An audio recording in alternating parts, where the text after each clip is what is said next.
Bienvenidos un día más a mi canal, ¿qué tal estáis? Hoy, como veis, en la presentación vamos a hablar de las cartas más caras. Ya sabéis que me gusta tenerlo actualizado, así que hoy vamos a hacer un top 5, ya que ha habido cambios en el top, algunas cartas han bajado, otras han subido en nuevas posiciones, así que vamos a ver cómo se encuentra ahora mismo Pokémon a nivel de las cartas más caras. En quinta posición tenemos el Pikachu Trophy, una de las cartas que para mí yo creo que es una de las más chulas de este top. La verdad que es una carta que se le otorgaba a los ganadores de torneos en Japón jugando al Pokémon TCG. La cantidad es muy pequeña y la más cara suele ser la de la posición número 1. Con los años han seguido saliendo más cartas que se han hecho de torneos con sus posiciones, las cuales tienen un valor dentro del mercado bastante curioso, pero no han llegado a alcanzar las primeras que se realizaron. También destacar que pues existe la carta de segunda posición, que sería Silver, y la de bronce, como vemos por pantalla. Yo creo que son una de las cartas más increíbles y no sabemos si subirá o bajará. En el top 4 tenemos otra carta que yo creo que es muy especial, es el Mew Shiny, pero con un error de impresión. Como vemos en la impresión se realizó bastante mal y el color morado debería de ser toda la carta, a excepción del dibujo, pero no sabemos por qué la impresión pues dijo, hoy imprimo azul en vez de morado, y la verdad que eso le ha dado todo el valor a esta carta. Se compró sin gradear en Japón por el valor de 17,5 millones de yenes, lo cual al cambio harán unos 170.000. Ahí de todos modos tenéis el número con sus cifras, que no me apetece casi ni pronunciarlas. Y esta es una de las cartas que también me fascina mucho. También me imagino que la persona que la ha comprado la terminará gradeando, porque puede ser una carta única, además con uno de los errores más curiosos del mundo Pokémon, ya que da mucho juego ese error, la verdad. Hay errores que pues dirás, bueno, no son tan buenos como este, pero la verdad que estos errores pues dices, me llama mucho más la atención. En el top 3 tenemos a Blastoise. Por fin una carta de Blastoise alcanza el podium de la posición, y como ya sabéis soy un fanático de Blastoise y no tiene más sentido que esta es la primera carta impresa en inglés. Como tenéis aquí arriba un vídeo, no voy a entrar mucho en detalles, sí que doy un resumen cortito que yo creo que os va a venir bien para el que quiera enterarse, pero por aquí tenéis el vídeo ahí arriba. Bueno, básicamente es una de las producciones que se realizó cuando se estuvo probando para imprimir en Wizardcoas las cartas Pokémon. Como vemos hay este modelo y hay otros modelos, como os he comentado en el vídeo, pero este es especial porque es único, es una de las primeras pruebas en inglés holográficas, así que le da mucho valor y la hace muy especial.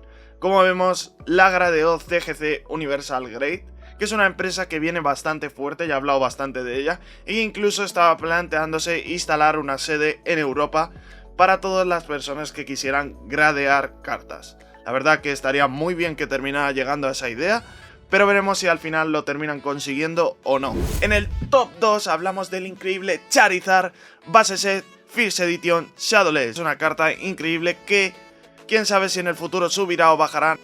Ha llegado a un precio bastante alto, $369.000. Fue en concreto la versión que tenéis en la izquierda, la que se vendió por ese precio. La verdad que la casa de subastas, la casa de gradeo SGC no la conozco mucho, pero tiene mucho prestigio dentro de Estados Unidos. Y en cambio, por ejemplo, cartas como PSA 10 de First Edition de PSA llegaron a alcanzar precios entre $350.000 y $300.000, que son una barbaridad.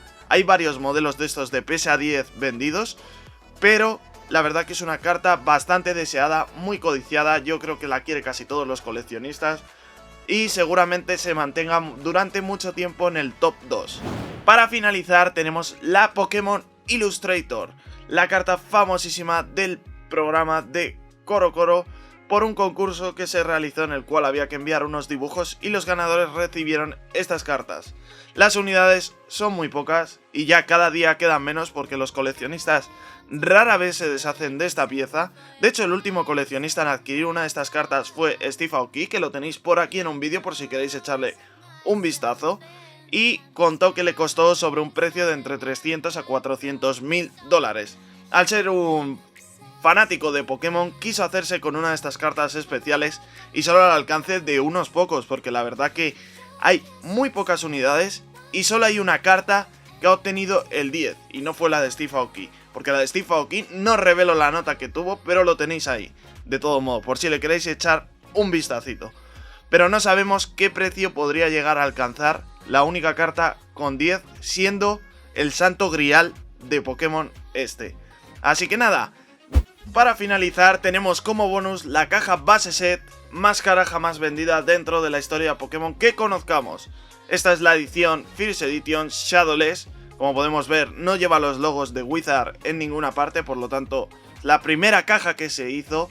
Y bueno, relevante de esta caja que te puede salir un Charizard de los que valen 369.000 dólares si obtiene una buena nota.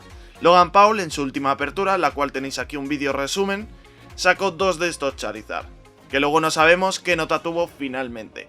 Pero bueno, podría salir y es por lo que mucha gente llega a pagar este codiciado precio con la intención de sacar uno de estos Charizard o en el caso de que los comprara Logan Paul, pues el hacer estos eventos que realizó.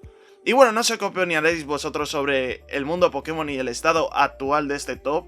¿Creéis que esto seguirá subiendo? ¿O seguramente ya se estanque? ¿O finalmente terminen bajando los precios? Yo la verdad que tengo una opinión. Yo creo que en ciertos productos va a seguir igual o incluso subiendo un poco. Pero en otros productos más comunes o más fáciles de conseguir, doy por seguro que seguramente termine bajando. Esa es mi opinión. Y más o menos es lo que yo pienso sobre el estado de Pokémon. La verdad que no sé qué opinaréis vosotros, pero me gustaría oírlo en los comentarios. Ya sabéis, si te ha gustado el vídeo, qué mejor forma de apoyar dejando un comentario y un bonito me gusta, que eso ayuda siempre un montón. Y bueno chicos, no os quiero entretener más y nos vemos en el siguiente vídeo. ¡Hasta luego!